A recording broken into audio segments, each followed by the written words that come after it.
रमेश और सुरेश दो भाई धामपुर गांव में पले बढ़े और एक ही घर में रह रहे थे। उनकी एकता उनकी ताकत थी। वो दोनों मिलकर अपनी जमीन पर बहुत मेहनत करते थे। धीरे धीरे उनकी संपत्ति कई गुना बढ़ रही थी।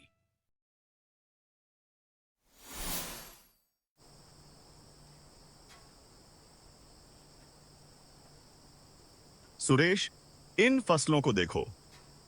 अगर इस साल की फसल पिछली बार जैसी अच्छी हो गई तो मजा आ जाएगा। हम वहां अपना नया घर बना पाएंगे। हाँ भाई, हमारी मेहनत रंग ला रही है। चलो हम अपना काम जारी रखते हैं और गांव के लोग भी हमारा आदर करेंगे।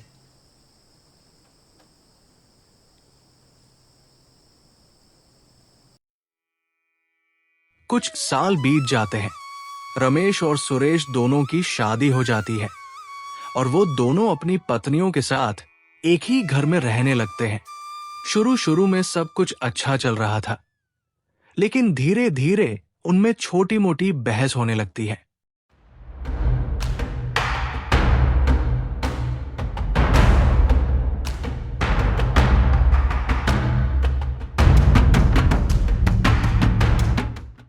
सुरेश की पत्नी हमेशा ये क्यों तय करती है कि कौन सी सब्जियां उगानी है? ये आपकी जमीन भी है। रमेश, आपको भी कुछ कहना चाहिए। हाँ हाँ लक्ष्मी, मैं इसके बारे में कल सुबह सुरेश से बात करता हूँ।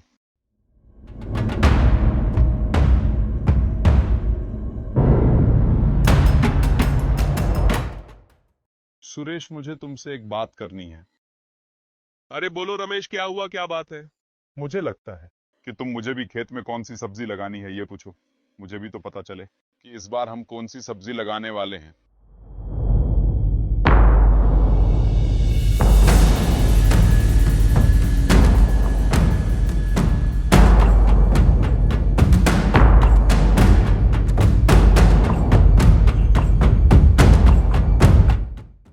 देखा उन्होंने कैसा कहा, जैसे कि सब्जी से मिलने वाला सारा मुनाफा हम ही लेते हैं।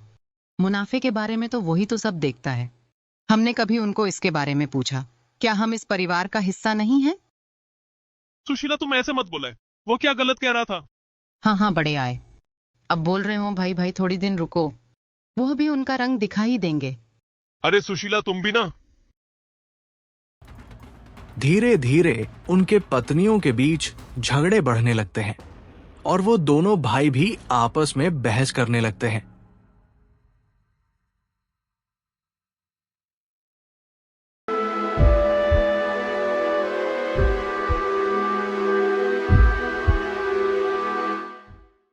सुरेश, मुझे लगता है कि अब वो समय आ गया है कि हम जमीन बांट लें। मैं अब पहले जैसा एक साथ काम नहीं कर सकता। अरे भाई, मुझे कौन सा तुम्हारे साथ काम करने में मजा आता है? मुझे भी अब तुम्हारे साथ काम नहीं करना। लेकिन वो जमीन में तुझसे क्यों बांटूं? वो तो मेरी जमीन है।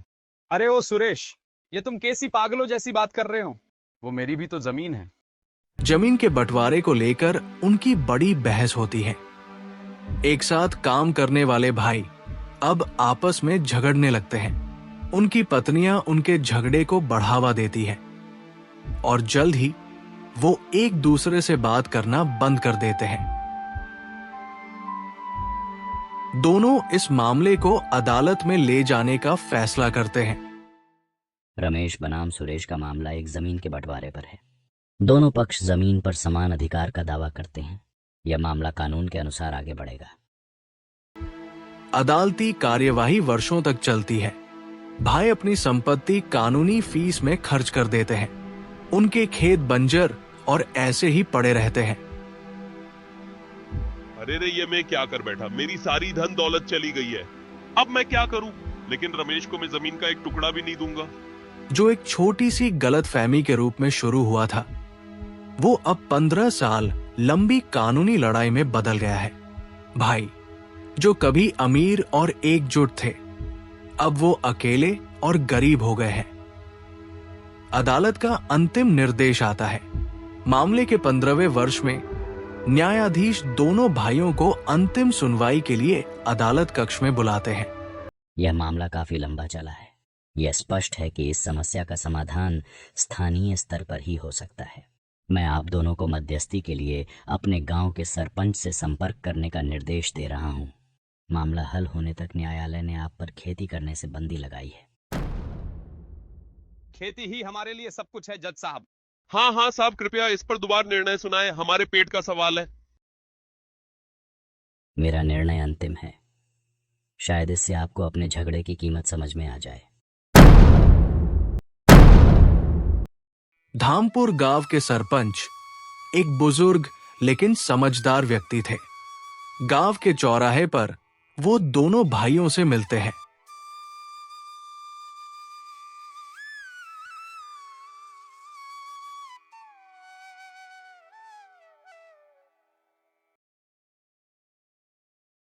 रमेश, सुरेश, इस लड़ाई से तुम्हें क्या मिला? 15 साल की दौलत और खुशी चली गई। अब न्यायालय ने इसे सुलझाने का जिम्मा मुझे सौंपा है। चलो इस झगड़े को खत्म करते। दोनों भाई शर्मिंदा होकर चुप हो जाते हैं। सरपंच उन्हें उनकी जमीन पर ले जाते हैं।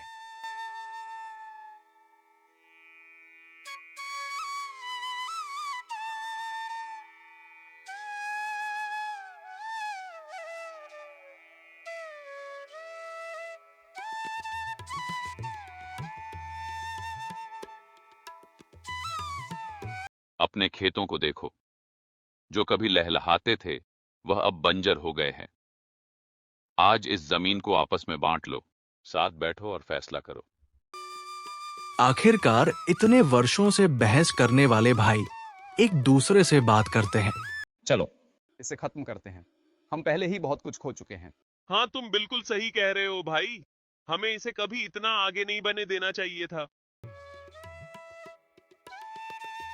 वो दोनों सरपंच के साथ एक पेड़ के नीचे बैठ जाते हैं और कागज पर एक सीमा रेखा खींचते हैं, जिससे जमीन बराबर बंट जाती है। सरपंच संतुष्ट मुस्कान के साथ देखते हैं।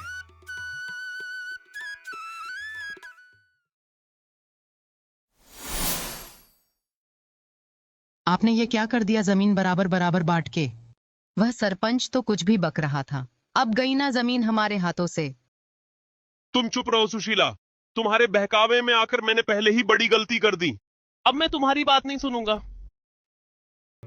एक नई शुरुआत के साथ दोनों भाई अपनी अपनी जमीन पर वापस लौटते हैं और फिर से खेती करना शुरू करते हैं। गांव के लोग उन्हें फिर से मदद करने के लिए एक साथ आते हैं। उस साल भरपूर अच्छी फसल होती है। सुरेश और रमेश अपनी खोई हुई शान को फिर से पा लेते हैं। बहुत बढ़िया रमेश और सुरेश, देख रहे हो जब आप ध्यान से काम करते हैं तो क्या होता है। अगर आपने सालों पहले ये किया होता तो आप अब तक जिले के सबसे अमीर किसान होते। आप सही कह रहे हैं सरपंच जी, हमने क्रोध में आकर खुद को बर्बाद कर दिया। हमने अपना सबक सीख लिया है, अब से हम कभी नहीं लड़ेंगे। अच्छा, लेकिन याद रखना, अगर ऐसा दोबारा हुआ तो जमीन समाज के द्वारा वापस ले ली जाएगी। एकता में ताकत है, इसे कभी मत भूलना। वर्षों के संघर्ष ने रमेश और सुरेश को एक मूल्यवान सबक सिखाया। पैसा आता है और जाता है, लेकिन रिश्ते हमेशा के लिए होते हैं। उनकी कहानी गांव के लिए एक चेतावनी बन गई। गांव के लोगों को उनकी कहानी झगड़े की कीमत की याद दिलाती है। आखिरकार दोनों को सबक मिल जाता है।